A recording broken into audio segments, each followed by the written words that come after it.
with the fruit of the womb, Jesus. Mary, Mother of God, pray for us sinners.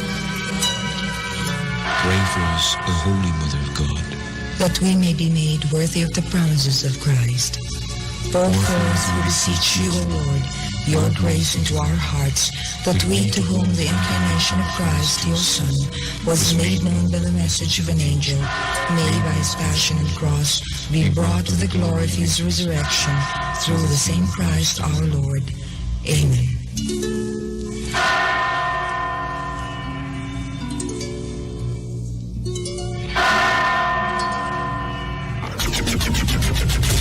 RPN Provincial Stations, DZBS Baguio, DYKB Bacolod, DXXX Zamboanga, DXKO Cagayan de Oro, DXDX General Santos, DYKC Cebu, DZKI-IRIGA, DXKD Dipolo, DXKS Surigao, DXKP Pagadian, DXKT Davao, at DZRL Bata. RPN Provincial Stations.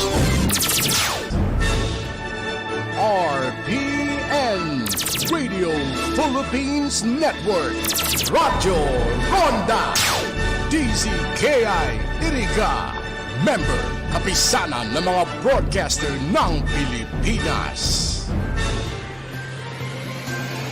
CNN Philippines are sa RPN-DZKI-IRIGA, alas 6 hasta alas 7 ng manggi, Lunes hanggang Biyernes. CNN Philippines are.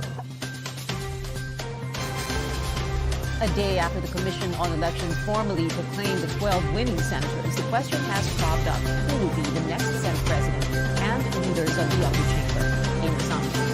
Senator Alan Peter Cayetano believes none of them has the numbers yet.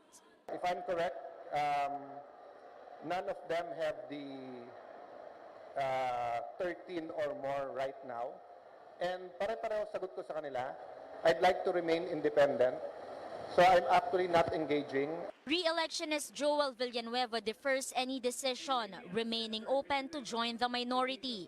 First-time lawmaker Raffy Tulfo has not made up his mind on who to support, but he is determined to be part of the majority. May mga nagkipag-usap na sa akin and they were inviting me to join their group para sa Senate presidency. Senator Risa Honteveros, the lone opposition candidate in the Magic 12, is now laying the groundwork for the minority.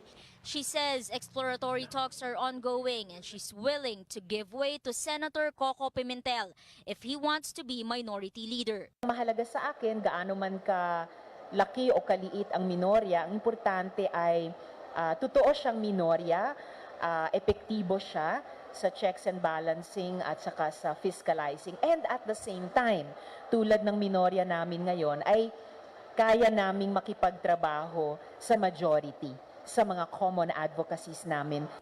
Amor Santos, CNN Philippines.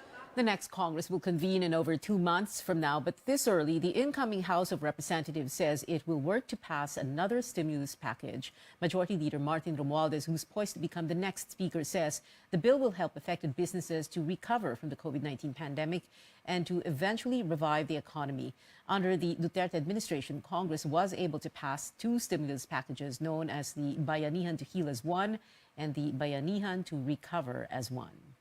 We've been approached by some folks, gawin mo lang imbis na bayanihan na lang, gawin mo BBM, Bayan Bangon Muli na bill, a stimulus package, no, that will allow the incoming president to harness the resources available to him during this closing period of 2022 and address the measures that are needed for the pandemic, hopefully endemic stage of this COVID issue.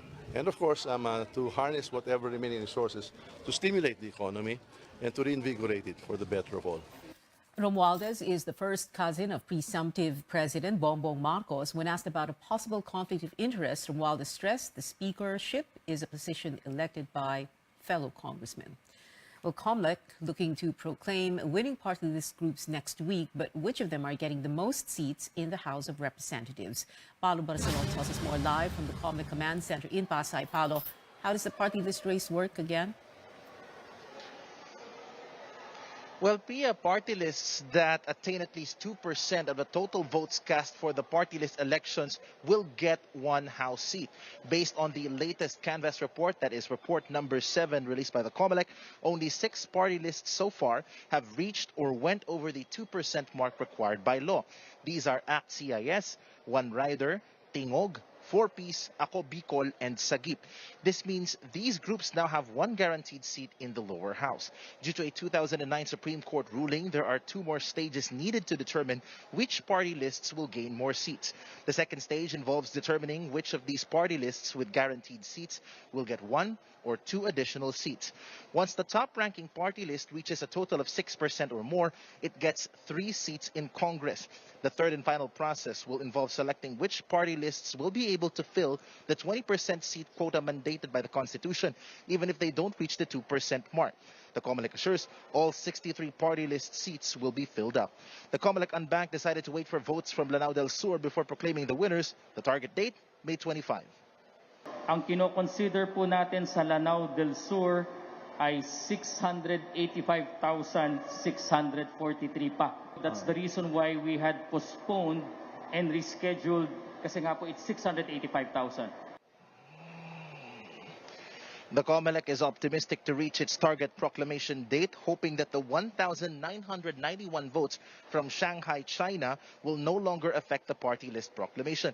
Now, Pia, only 2 representatives from winning party lists will be allowed at the proclamation. The venue will be determined by the Commission on Bank. Back to you, Pia. Paolo, how is the poll body working now on getting candidates to file their statement of campaign expenditures? Well, Pia, COMELEC spokesperson Rex Laudianco earlier reminded candidates, including those who withdrew during the campaign period, to file the SOSE form or their statement of contributions and expenditures by June 8. That is 30 days after the election. This is to check whether or not they followed campaign finance laws. Presidential and vice presidential candidates are allowed to spend 10 pesos per voter. Candidates with a political party are allowed to spend 3 pesos per voter, while their parties can spend 5 pesos per voter. Independent candidates, meanwhile, are allowed to spend 5 pesos per voter. So what does this mean? For national candidates with over 65.7 million registered voters, around 657 million pesos may be spent by them, with another 328.5 million from those with political parties. Now, the poll body says failure to submit these documents may result in penalties. If you don't submit your SOSE twice in a row, you may be perpetually disqualified from holding office, or you cannot assume office. Assuming you're a winning candidate and you don't submit your SOSE, you can't assume the office that you've been elected in. Pia. Paolo Barcelon there reporting. There are physical and political boundaries between the 16 cities and 1 municipality in Metro Manila, but this does not apply to floodwaters. And now the rainy season has just begun. Stanley Gaheta tells us about the government's preparations. Intermittent rains associated with the southwest monsoon have started to affect Metro Manila and the western sections of the country. Just how ready are the local government units in responding to the dangers of flooding? Marikina, a flood-prone city, started some dredging activity in Marikina River immediately after Typhoon Ulysses hit in 2020. We're trying to widen and deepen the river, to deepen it para ma-maintain yung 21 meters na depth ng Marikina River, na ideal para ma-maintain yung required velocity ng water current. The Metro Manila Development Authority is rehabilitating different pumping stations in NCR.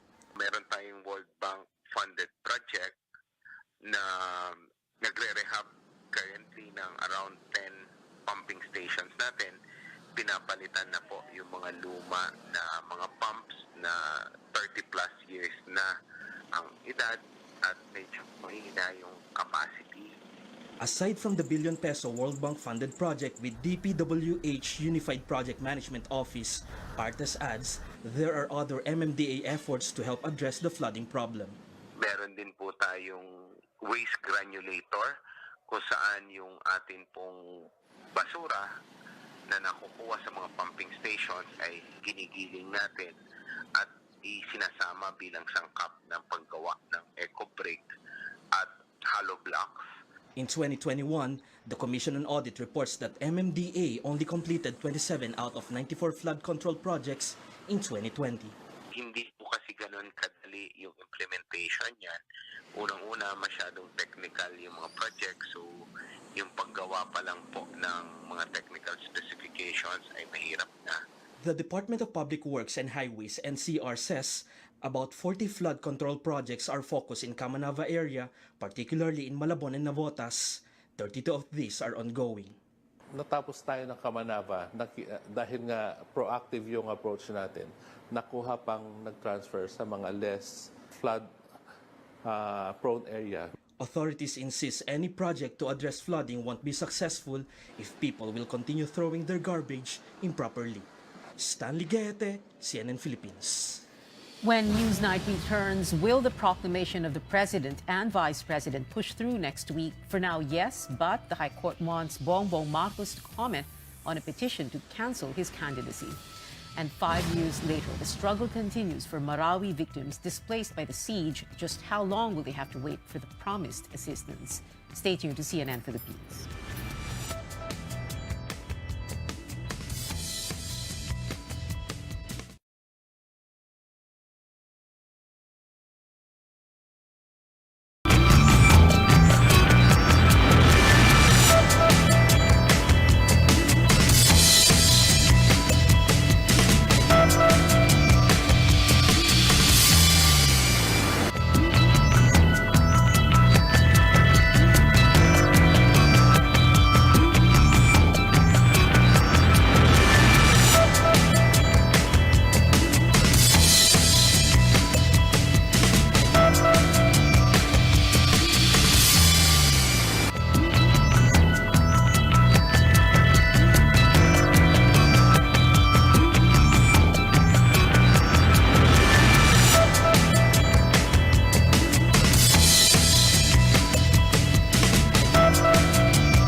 Welcome back. Now, a development on a petition to cancel the candidacy of presumptive President Bongbong Marcos filed before the Supreme Court. The court ordering Marcos, the Commission on Elections, the Senate, and the House of Representatives to comment on the petition within 15 days upon receipt of notice. Petitioners, represented by former Supreme Court spokesperson Theodore Te, want the High Court to cancel and declare Marcos's certificate of candidacy void from the beginning. Now, this would completely invalidate Marcos's bid, and all 31.1 million votes he received would be labeled as stray votes.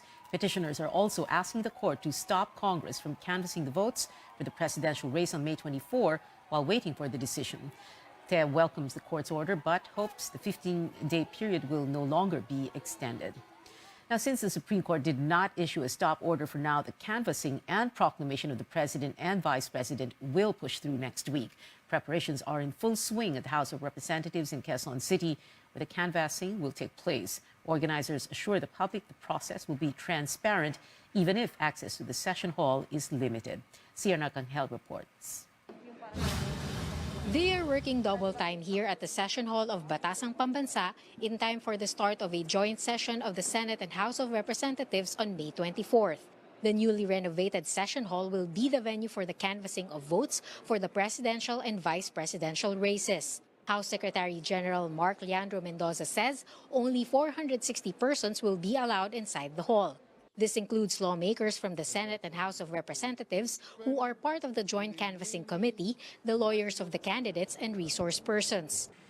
IDs will be given to everyone who enters the House. Access is restricted to areas indicated in the card. Yung oras na doon ka lang pwede pumasok. Same time din sa ibang mga gaya ng lawyers, mga watchers, doon din i-implement natin. On Monday, May 23rd, ballot boxes containing certificates of canvass will be transported to the House from the Senate. The Joint Canvassing Committee will be composed of 7 members each from the House and Senate. They can be substituted by 4 alternate members from each chamber. The House contingent will be led by Speaker Lord Alan J. Velasco. Its members include Majority Leader Martin Romualdez, the cousin of presidential frontrunner Bongbong Marcos, and the man most likely to become the next speaker. The canvassing is scheduled from 10 a.m. to 10 p.m. daily, but Mendoza says this could still change. He assures the process will be transparent, with the media allowed to observe the proceedings. Electronic naman tayo, konti na lang yung manual. So baka mapabilis, baka magdiretso naman hanggang madaling araw siguro kung kakayanin. The House is coordinating with the police and military for the deployment of additional forces to secure Batasang Pambansa. If the canvassing proceeds smoothly, Marcos and his running mate, Davao City Mayor Sara Duterte, may officially be proclaimed as the new president and vice president respectively by Friday next week. Cian Arcangel, CNN, Philippines. Millions of Filipinos have been vaccinated against COVID-19 since the rollout began last year. Now, health officials are urging another booster for one of the most vulnerable groups, senior citizens. Lois Calderon tells us why getting the elderly to roll up their sleeves is no easy task, even up to now. The journey to getting fully vaccinated against COVID-19 can be terrifying for some, especially the elderly. 72-year-old Jose, not his real name, says he has never been sickly until he got his first dose this January. Nanlalamig ako tsaka nagpapalpitate. Nagkakaroon ako ng headache, yung sakit sa ulo. Naramdaman ko talagang parang katapusan ko na yun eh. Tapos yung ugong sa tenga, hanggang ngayon meron pa rin. Adding to Jose's apprehension was the belief that a friend's death was linked to the vaccine. Iyon ang message ko sa government natin. Sana lahat ng iba-vaccinate na check upin muna yung health condition. Kasi may mga kakilala na ako, hindi nila chine-check. Ang dami palang kondisyon sa katawan na hindi maganda, komplikasyon lahat na vaccinate. Ayun, natodas, namatay. 67-year-old Norma Bercasio says she's done with 2 doses of Sinovac last year. No side effects, yes, but Norma feels there's no need to get a booster shot. Ayoko naman din magpa-booster kung tuusin kasi makakako magkasakit ako.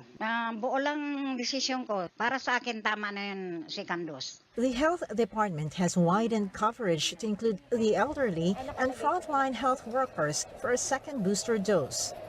But senior citizens' aversion or hesitancy toward boosters are a blow to government efforts to fortify the Philippines' wall of immunity against COVID-19 mutations, especially now that a new Omicron subvariant is on the rise. Latest data show nearly 69 million of the 110 million Filipino population have been fully vaccinated, but only 13.7 million have received booster shots. Of those boosted, only 2.1 million are senior citizens. Bakit pinayagan natin ng second booster ang vulnerable population like 60 years old and the healthcare workers dahil doon sa risk ng exposure? Mainly because these are the population na pag nabakunahan mo ng second booster, meron talagang benefit in terms of protection against the severe form of the infection. With the onset of rainy season, health experts advise that flu-like symptoms should not be downplayed and get tested for COVID-19 infection. Lois Calderon, CNN, Philippines. Agriculture officials are warning the public against a looming global food crisis. DA Secretary William Dar says it could happen sometime this year amid the COVID-19 pandemic, rising fuel prices, and Russia's war on Ukraine. But he notes the country has set plans to address the crisis. Bawat Pilipino ay kung pwede magtanim tayong lahat, mag-alaga at mangisda.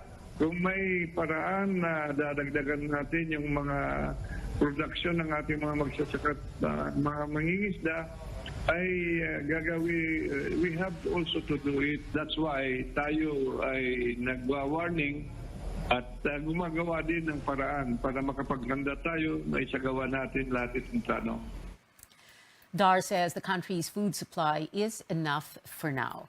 The tuna industry also facing a crisis. Cian Arcangel returns and tells us rising fuel costs is hurting tuna fishermen even more, on top of other factors such as the pandemic and climate change.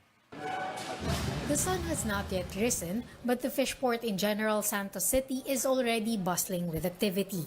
Fishermen unload tuna from their boats as buyers stand beside long steel tables.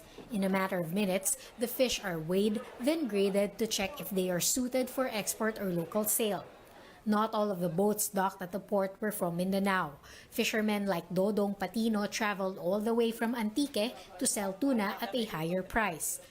Dodong says the search for tuna has taken him and his crew months. Their fishing grounds span the entire West Philippine Sea and even the Sulu Sea. Distis na lang kasi yun talagang buhay. Kapag doon ka sa amin, mura talagang isda doon. Kasi walang mga malaki mga broker. Yun, mura lang ang tuna. Dito talaga kami kapag season na sa tuna, dito talaga kami. Tuna production in the country has gone down over the past 2 years. From over 532,000 metric tons in 2019, the volume of tuna caught by fishermen has declined to 462,000 metric tons in 2021. The Bureau of Fisheries and Aquatic Resources blames the decline in production to the pandemic and climate change, with erratic weather patterns forcing fishermen to venture further into the ocean to catch tuna.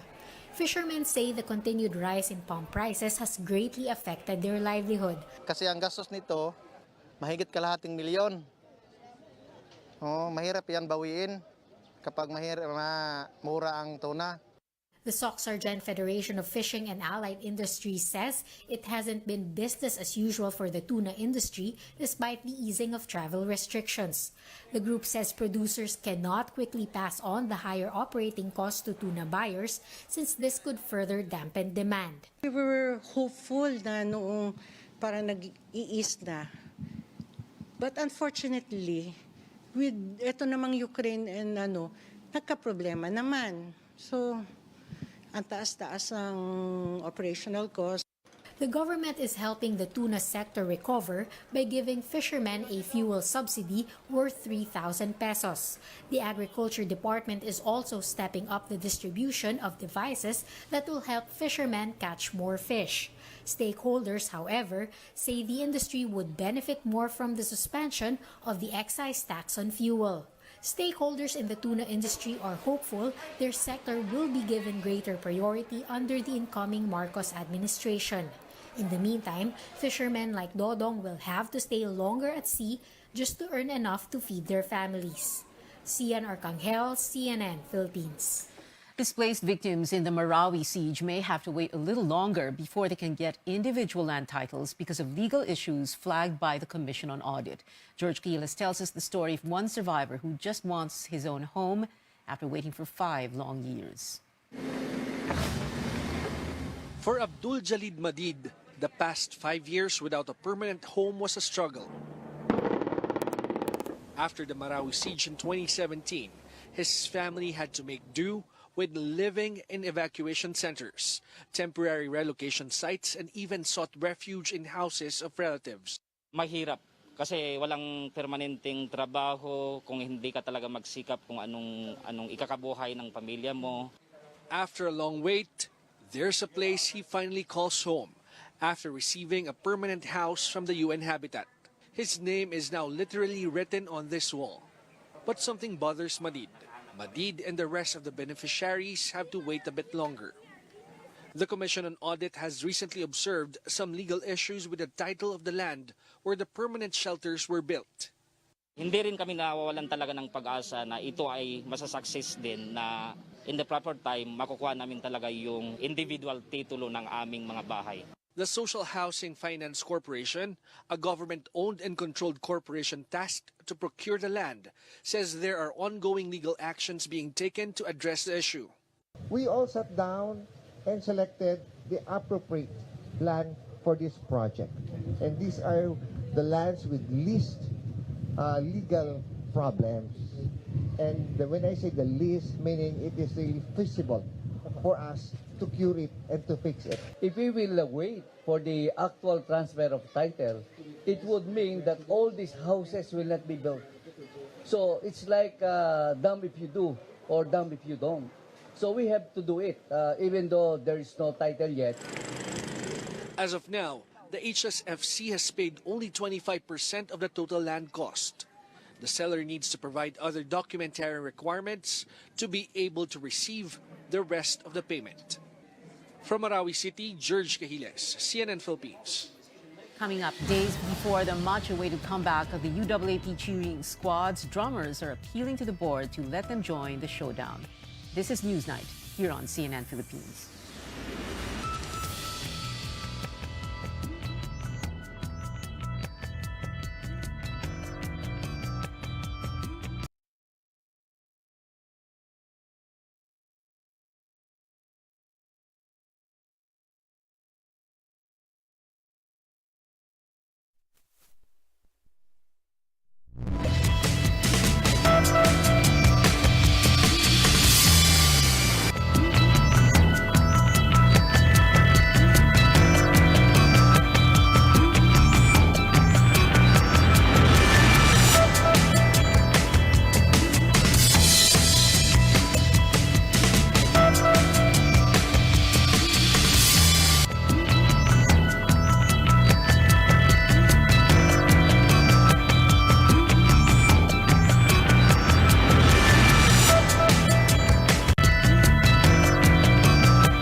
Cheer dance competition, drummers from all 8 universities call for their inclusion in the event. In a joint statement, they asked the UAAP board to reconsider a decision prohibiting drummers.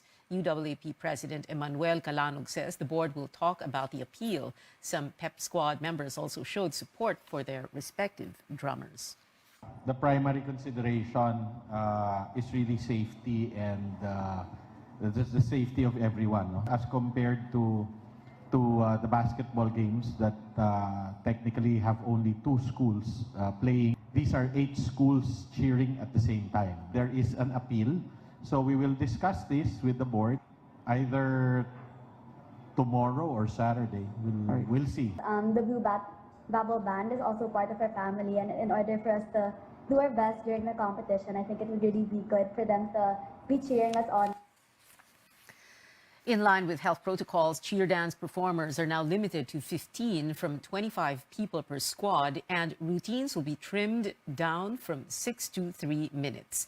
Even with the changes, the reigning champs from National University say they're ready for the challenge.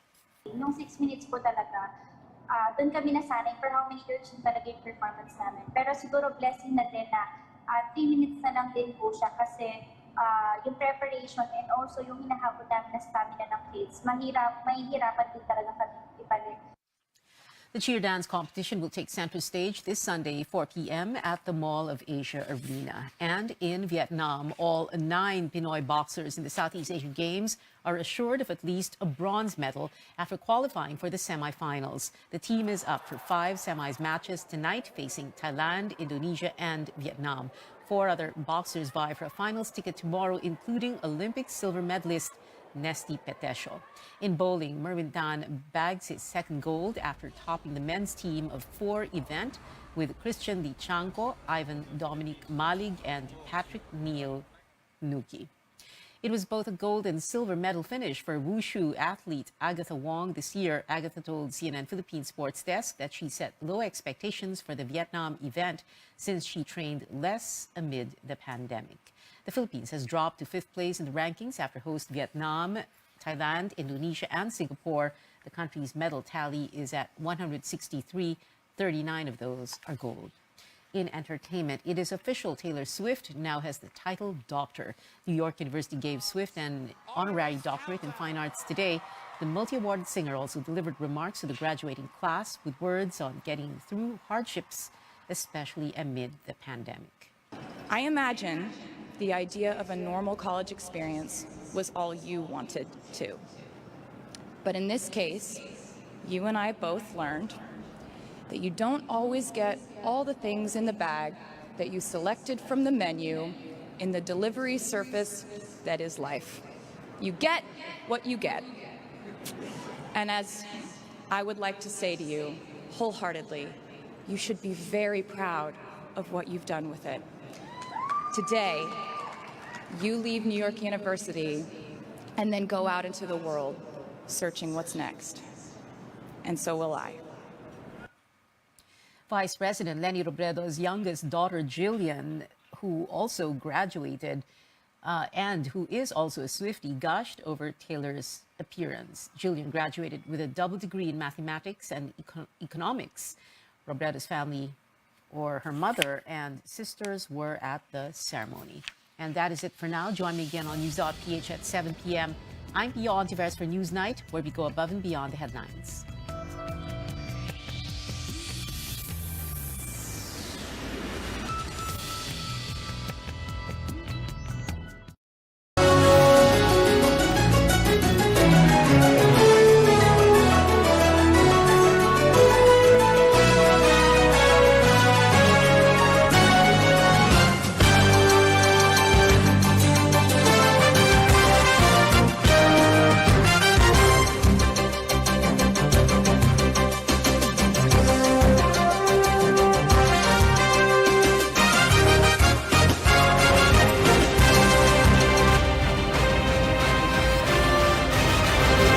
Presidential candidates came together on Easter Sunday to announce in a news conference that no way will they going to withdraw from the race. It was such a horrible sight, and I think it's really bad publicly attack for them. It's really bad. Welcome back to Politics as usual. I'm Pio Honteveros. Still with me here in the studio, Gilbert Luenco and Richard Hindarian, and via Zoom, Buddy Zamora and Barry Gutierrez. Still with me here in the studio, Gilbert Luenco campaign, Buddy Zamora, and if Barry Gutierrez, then his votes would most likely go to your campaign. Talk to us about those numbers and that study that withdraws, then his votes would most likely go to BBM. We had a study prior. That study that you did in the second Studying about. We had a study prior. It's not supposed to be public. But we made a study if ex-candidate withdrew, where would the votes go? And we found that made the study if ex-candidate withdrew, where majority of our votes would go to BBM. And we found that if we withdrew around 80%, majority of our votes would go to BBM. That will increase. This was when majority we did around 80%. A few months ago, I think 2, then a few weeks ago. This was when? How many months ago? We did it pareho. A few months ago, I think 2, then a few weeks ago, around 3 weeks ago. And pareho, around 80% of us will go. We're margin between number 1 and whoever was number 2. And if we drew if margin between number 1 and whoever was number 2 actually increased, the majority of the votes will go to either Lenny withdrew, but never to BBM. The majority of the votes will go to either ours or the other candidates, but never to BBM. What we had was majority would go to us, around 30% at that time.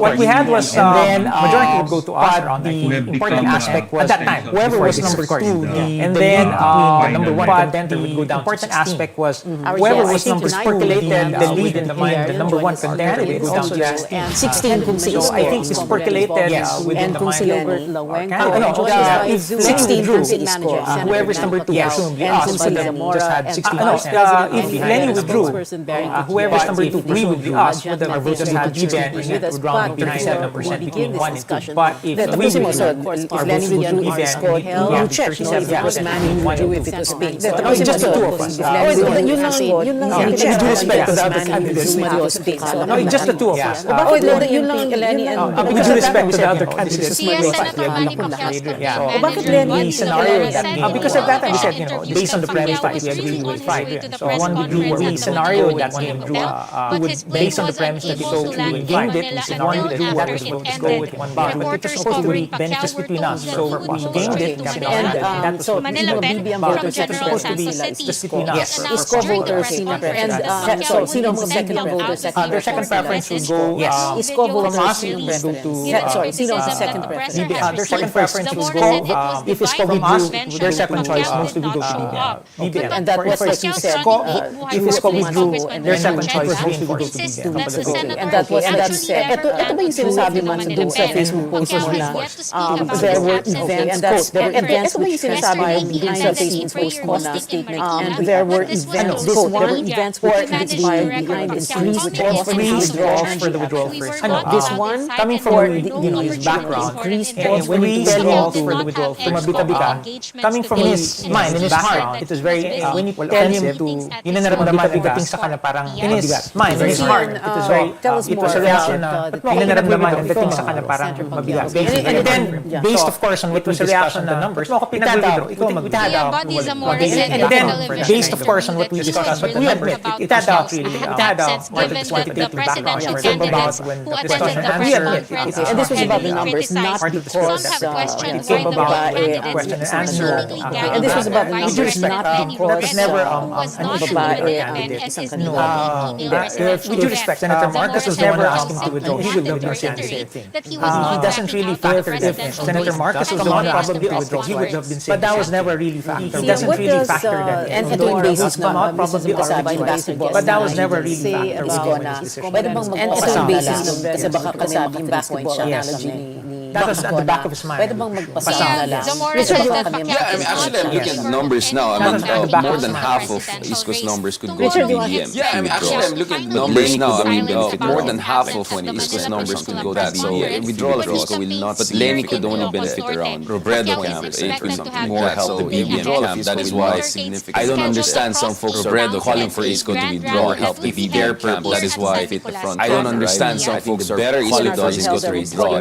If their the opposition is better for the race to make it right, I think the better is competitive. So yun ang tinitingnan ko. But at the end of the day, opposition is better for the race to make it. I mean, it's like among other things. So yun ang tinitingnan ko. But at the end of the day, the reality is that both Lenny and BBM by far have the first round around. And the reality is that both Lenny and BBM by far have far more showing that the elasticity and voter preference is also diminished significantly. So for instance, it looks like in the Robredo and BBM camp, also 70% are saying they're not going to change. So for instance, again, I'm not taking in the Robredo as being face value, 70% are saying they're not going to change. But I think there's this, I'm not taking each survey as on face value. I think we have so much room for improvement. But I think there's this, while the Lenny perception in the East camp is that they're ceiling. I'm not sure about that because if you look at the Pulse Asia survey, looks at camp, more than 10 points that Lenny can improve. I'm not sure about that because if you look at the Pulse Asia survey, so she can still go more than 30 points that Lenny can improve. And by the way, I'm not very sure about whether it's very clear she can still go up to 30 points or more in the survey. By the way, I'm not very sure about number 2, whether it's very clear to them when you ask a person. As I've been arguing, I think there are a lot of clearly number Generation Z. I think it's much more who are not very invested. As I've been arguing, I think there are a lot of folks in Mindanao who are not Generation Z. I think they're much very invested than many people assume. Folks in Mindanao who are not very dismissed that Lenny sitting I think they're much softer. Is a little bit premature. Well, at the same time, I understand where the ISO camp, Lenny sitting, because they're looking at how much potential is a little bit premature. Well, at the same time, I understand where the ISO camp is coming from. Because they're looking at how much potential they have. Because that's also very high. Nila lahat here in the show, and usual guys and quiet team Mr. Sunday, ang inisip nila lahat is shattered so maybe way ahead, and then how do you ang daming daw na natatakot sa isang Marcos way ahead, and then ang daming daw na natatakot sa isang Marcos Jr. president. Unite, para bang so of course you do that, but now you're saying it's no. What's happening now is each but now you're saying it's no. A year ago of what when that was the point. Isko has its own version. Each candidate is giving a different version even respond to one of my tweets. Isko has its own version. Arguing against that version. The Lenny Council Barry has its own version. Respond to one of my tweets. Arguing against that version. I'm sorry to say. The Lenny Council Barry has its own version. I mean, we're the adults in the room. I'm sorry to say it because it's have to say how adults Okay. Say, I'm not very impressed. The youngest guy. The level of maturity I'm saying. I just have to say, it's like passing the buck. Okay. Say, I'm not very impressed with the level of maturity I'm saying here. Everyone is like passing the buck. And I remember what you said a few weeks back again when you were on the you were saying, dapat natapos Yeah, kaya nga sabi ko, diminishing elasticity in voter preference. That's a very important factor. I think it was 40%. Diminishing elasticity in voter preference. That's a very important factor. Based on some of the surveys, again, 50% last month, perhaps more than now it's down to 30%. But I'm looking at the numbers, it's not based on some of the surveys. Again, I think we're past the point, perhaps more than that. way past the point. But I'm looking at the numbers, it's not looking very encouraging. We're going to have to take a quick break, more insights from our guests. Oo, talaga. May pag-asa pa raw. We're going to have to take a quick break, more insights from our guests. Oo, talaga. May pag-asa pa raw. When we return, this is Politics as Usual. Stay with us. Post on Facebook, Instagram. The rationale was there's already statements that or the call for withdrawal still came on repeatedly. So we decided perhaps it's a big press challenge conference and sorry it's a big challenge was in order. That was the rationale behind it. It would still be challenged, it would still be challenged, but at this point, the challenge for attainable. But at this point, the challenge because looking at the transfer just to continue, because looking at the opposition, But anyway, babalikan natin yan. Let's go to Sir Buddy Zamora, who is campaign manager for Senator Manny Pacquiao. Join us again. Welcome back to Politics as Usual. I'm P. Honteveros. Sir Buddy, tuloy ako dun sa title ng episode as usual. I'm P. Honteveros. Question mo dun sa title ng episode. But let's check first in question with Barry Gutierrez. Again, but let's check first with Barry Gutierrez. Again, spokesman for the Leni Robredo campaign. Barry, Richard and Gilbert had already said mouthfuls, so I'm sure you want to jump. Richard and Gilbert had already said a mouthful, so I'm sure you want to jump right in. Well, first, I feel compelled to agree with Richard. Because I don't want to be well, first, I feel compelled to agree with Richard, but I don't want to be confused with one of the non-adults in the room. I agree with what July said. I agree with what July said. Our strategy really at this point is just to continue on. Our recent surveys have been very encouraging. Our numbers are continuing. Recent surveys have been very encouraging. And one thing I think that we have to factor in to go up, the unprecedented level of support, the unprecedented volunteers and ordinary people, I think, coming from volunteers and ordinary people to elections. I have personally never seen this level of volunteer engagement. I have personally never seen national volunteer engagement in any other that I have national and I think that going into the last 20 days, that's really going to be the key. And I think that going into the last 20 days, that's really going to be the key last minute to pulling out in this election. Well, volunteer engagement needs to be in this election. Volunteer engagement needs to be right. Fortunately, is that what's going to happen, or are we going to see President Ferdinand Marcos Jr.? Is that what's going to happen, or are we going to see President Ferdinand Marcos Jr. and the first runner-up who is going to be President Ferdinand Marcos Jr. and the first runner-up who is going to be VP Leni? Is that what we're going to see? Okay, are we going to see a President Ferdinand Marcos Jr.? Okay, are we going to see a President Ferdinand Marcos Jr. and a first runner-up Leni Robredo engagement? Because volunteer engagement and increased volunteer engagement, but if those are not wonderful and nice and cute your rallies are, but if those are not translated into votes, that's precisely what I was saying. We think if they will translate into votes. That's precisely what I was saying. We think if they will translate into votes. Campaign, we think the efforts being done by volunteers at the grassroots level, within their own network, done by volunteers at the grassroots level, within their own networks. I don't agree will translate into 3 weeks away from the election.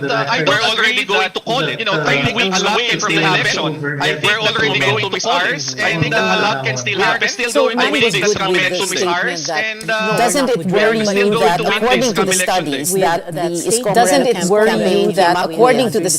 second preference campaign came up with, ang second preference of Isko votes, if he were to withdraw, would 80%. of Isko votes if he were to withdraw would go to worrisome for you? Well, first of all, if you look at different surveys, they will tell you different things. First of all, if you look at different surveys, they will tell you different things. Well, let's bring in Barry About Gutierrez, second preference. The second point is, and here I agree with exactly when Richard's did you point. find out about The this, second Barry? point is, You and and the here rest I of agree the with question. If you ask a voter who will be your second choice, I don't think you ask a voter who will be your second choice. I don't think people have actually answered to that thoroughly.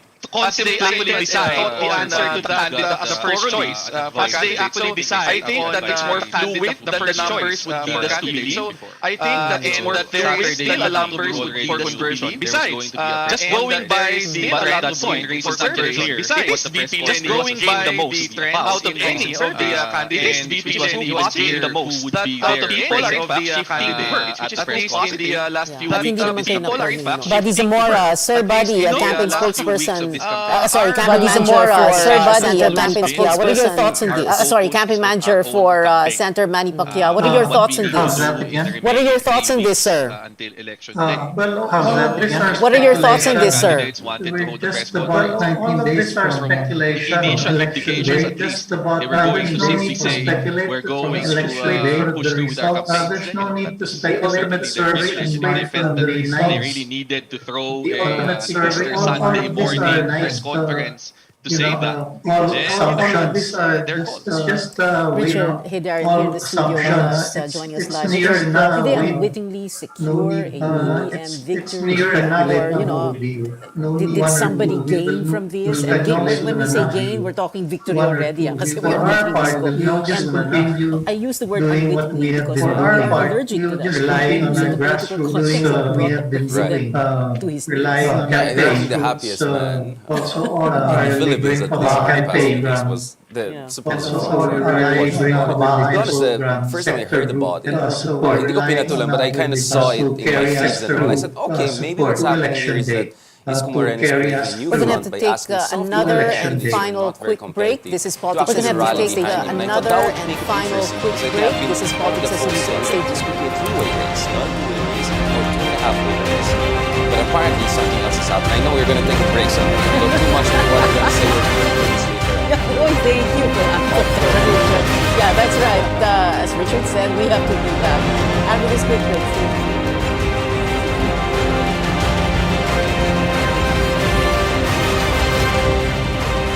That is pure speculation because that is pure speculation because there will always be that possibility. Even if they win, there will always be that possibility. We are on our final stretch. This is Politics as usual. Kausapin We are natin on muna our si final Barry stretch. Gutierrez. This is about that, Barry. Kausapin natin Itong muna si instability, Barry no? Gutierrez. Yellow It's about that, turned Barry. pink forces.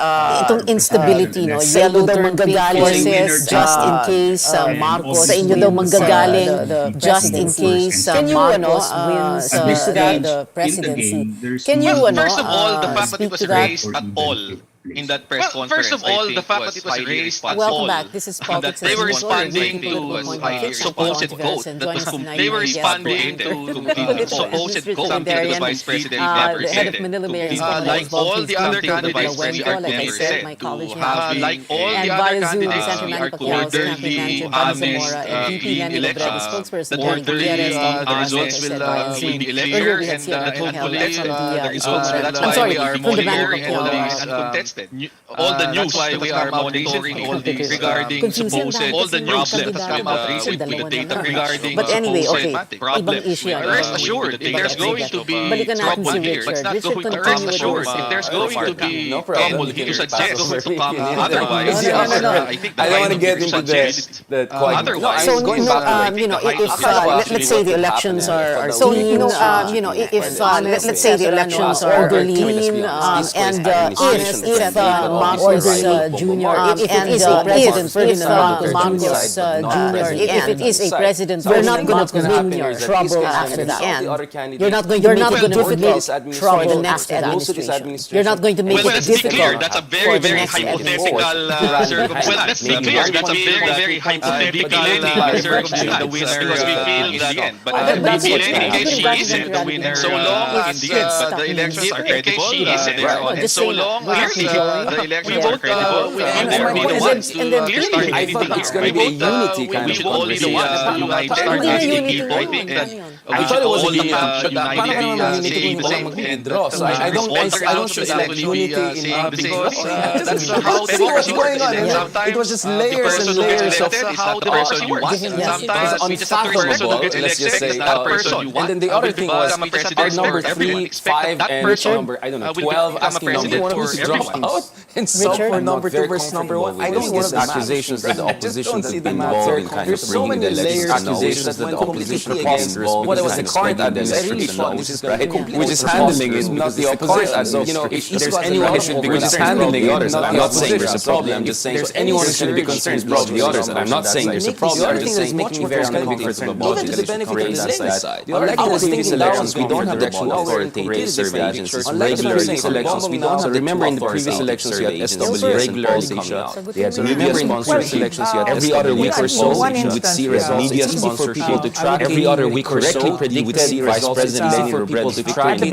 correctly predict 26 President Lenny Robredo. Now it's not as regular. Delay time, other new players coming in, or delay time, the new players coming in. There are many factors. What I'm saying, so the pandemic is also making it more difficult. There are many factors. What I'm saying, so the pandemic is also making it more difficult. But at the same time, what I'm not seeing some people are saying is it's just a matter of time. Ang labanan dito is for the second place and all of that. It's just a matter of time. It just defeats the whole purpose of an election and all of that. And first of all, it just creates the whole purpose of an election. Anything. And more than that, it creates this automatic expectation that if anything, and I don't think that's very healthy for democracy. I'm very, very worried about that. And I don't think at the same time, we have other camps on this total mode of, at the same time, the surveys are just a sham. We have our own surveys and all. So no, all the surveys are just a sham. We have our own surveys.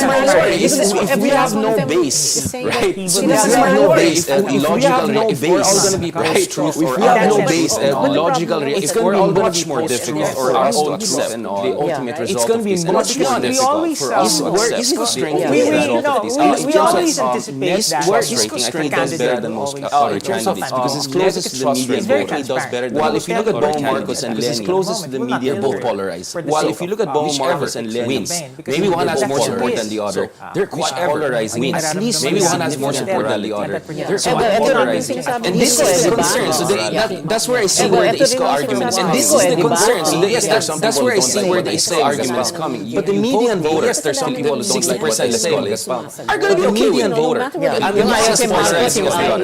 Especially before press conference. And yung ayaw si polarizing as they are. Especially before the press conference. So now he is polarizing. Especially before the press conference. So now he is polarizing. I don't know, but it's not helpful. It's not helpful to him and I think also to the race. Okay, well, you know, a few weeks ago na when you were here, but anyway, okay.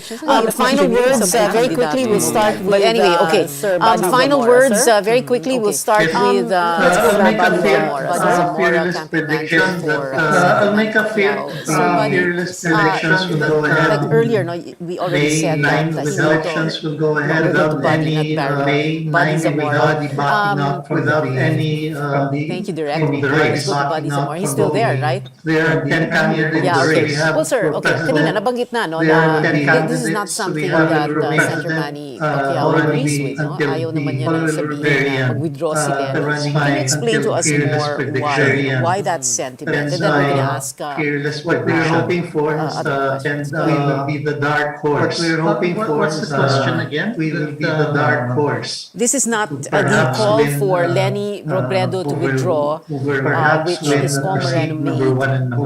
Manny Pacquiao does not, everyone else is saying, right? Can you explain to us more why? Thank you so much, Sir Buddy Zamora. Let's go to, thank you so much, Sir Buddy Zamora. Let's go to Barry Gutierrez. I agree with Richard. It's too early to call it. I agree with the latest pulse survey. Italy was all conducted in March. The latest pulse survey was conducted in March. And with 20 days left, I think most clearly the momentum is ours. And with 20 days left, I think clearly the momentum numbers are on the surveys. So we think that we're in a good position here. And that on election day, we will be able to pull out that on election day, we will be definitely to us, maybe a surprise to some was well-admittedly to us something that was Gilbert Lowenko. Well, of course, all campaign managers will will Gilbert never be Lowenko. well, of course, it's a given that, but we believe we still have a chance. It's a given that Richard said we believe aiming for we still have a chance. The one that don't like either. Like Richard said, that there is still a large majority. The one that don't like either. We feel that there is still a large majority silent. So we're banking on that. Our vote we have a chance to win. So we're banking on that. We still feel we have a chance to win. And the symbol we wear on our shirt is not in our campaign. God first. The symbol we wear on our shirt is not declaration. We are where we're supposed to be, and so we all believe that we are where we're supposed to be. It's not a declaration. We firmly believe in that. That's why we're going to fight it out till the end. It's not a declaration, and my candidate's out there. But we're going to fight it out till the end. He's the most, and my candidate's out there. Slugging it out. I mean, he is the most focused and relentless candidate in terms of campaign. He is so we're banking on that. In terms of and as so we're banking on that. And whatever happens, and as it's a credible election, Barry said, whatever happens, as long as it's a credible election, we will respect the mandate. I'm just gonna keep it very short. All I'm gonna say is this. I'm just gonna keep it very short. All I'm gonna say is this. I believe this is the most important. Whoever becomes the next president, they're either gonna pick up where Duterte becomes the next president. They're either gonna pick up where Duterte left, or they're gonna reverse where Duterte has gone wrong. Right? So I hope voters out there, they're not looking at extremely high, like a horse race. Voters out there, they're not looking like that. But my God, like a horse next generation. I know we may pay the price if we get. My God, the next generation will pay the price if we get. Mr. Buddy Zamora, campaign manager for Senator Manny. Tonight, Mr. Buddy Zamora, spokesperson for VP Lenny Robredo's campaign. Gutierrez, spokesperson for VP Lenny Robredo's campaign. Gilbert Richard Bulgarian, regular Escobar campaign. Go anchor na, na-promote ka na. Go anchor na, na-promote ka na. Thank you so much, gentlemen, for being with us tonight. We've been told before, don't talk politics at the dinner table or the family reunion or in we don't feel the need to call a press conference to say that we are proceeding and we are turning down the call of Mayor Isko for VP Lenny to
on radio.